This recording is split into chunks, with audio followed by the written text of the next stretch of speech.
سر سید احمد خان ایک ایسا نام جو بر صغیر کے مسلمانوں کے ذہنوں میں ہمیشہ زندہ رہے گا، ایک مصلح، ایک مفکر اور ایک تعلیمی رہنما جنہوں نے مسلمانوں کی سماجی، تعلیمی اور فکری زندگی میں انقلاب برپا کیا۔ آج کی ویڈیو میں ہم سر سید احمد خان کی زندگی، خدمات اور ان کی تحریک کے مختلف پہلوؤں پر تفصیل سے بات کریں گے۔ سر سید 17 اکتوبر 1817 کو دہلی میں ایک علمی اور معزز خاندان میں پیدا ہوئے۔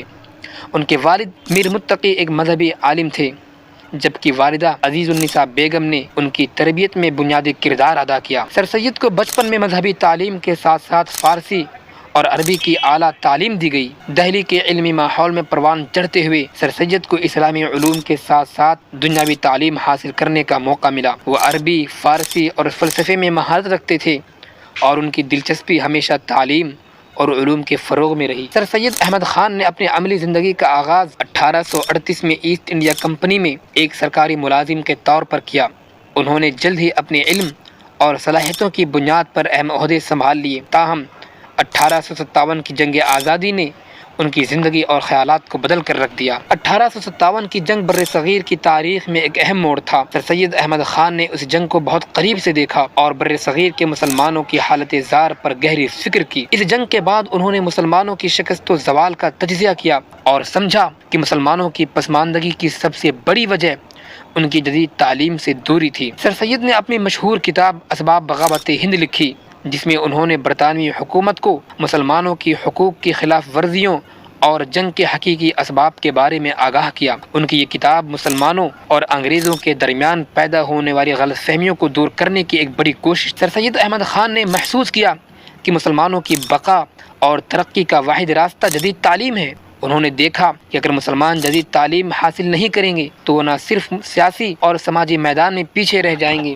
بلکہ اپنے مذہبی عقائد کو بھی صحیح معنوں میں نہیں سمجھ پائیں گے۔ اسی مقصد کے تحت 1875 میں سر سید نے علی گڑھ میں محمدن اینگلو اورینٹل کالج کی بنیاد رکھی، جو بعد میں علی گڑھ مسلم یونیورسٹی کی شکل اختیار کر گئی۔ یہ کالج بر صغیر کے مسلمانوں کے لیے جدید تعلیم کا ایک مرکز بن گیا، جہاں سائنس، ادب اور جدید علوم کی تعلیم دی جانے لگی۔ علی گڑھ تحریک کا مقصد مسلمانوں کو صرف دنیاوی تعلیم دینا نہیں تھا، بلکہ انہیں ایک جدید، خود مختار اور ترقی پسند قوم بنانا تھا۔ سر سید چاہتے تھے کہ مسلمان جدید سائنسی علوم میں مہارت حاصل کرے اور ساتھ ہی ساتھ اپنے مذہبی عقائد کو بھی بہتر طور پر سمجھ سکے۔ سر سید کے نظریات کا ایک اہم پہلو یہ تھا کہ انہوں نے مذہب اور جدیدیت کے درمیان توازن قائم کرنے کی کوشش کی۔ ان کا کہنا تھا کہ اسلام ایک ضابطۂ حیات ہے جو سائنس اور جدید علوم سے کوئی تضاد نہیں رکھتا۔ ان کے نزدیک قرآن مجید کی تعلیمات اور سائنس کے اصول ایک دوسرے کے مخالف نہیں بلکہ ہم آہنگ ہیں۔ انہوں نے اپنی تحریروں اور لیکچرز کے ذریعے مسلمانوں کو جدید تعلیم اور سائنسی سوچ اپنانے کی تلقین کی۔ سر سید کے خیال تھا کہ مسلمانوں کو اپنے مذہب کے ساتھ ساتھ دنیاوی علوم میں بھی مہارت حاصل کرنی چاہیے تاکہ وہ دنیا میں آگے بڑھ سکے اور اپنا مقام بنا سکے۔ تعلیم کے ساتھ ساتھ سر سید احمد خان نے سیاسی میدان میں بھی مسلمانوں کے حقوق کے لیے آواز اٹھائی۔ ان کا ماننا تھا کہ مسلمانوں کی سیاسی بقا اس وقت تک ممکن نہیں ہو سکتا جب تک وہ اپنی شناخت اور حقوق کے تحفظ کے لیے منظم نہ ہو۔ اسی لیے انہوں نے مسلمانوں کے لیے علیحدہ تعلیمی، سیاسی اور سماجی ادارے قائم کرنے کی کوشش کی۔ آج سر سید احمد خان کی علی گڑھ تحریک کی بدولت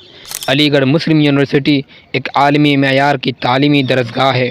ملک کے کونے کونے سے طلباء یہاں آ کر علم حاصل کرتے ہیں اور ان کی تعلیمات سے استفادہ کرتے ہیں۔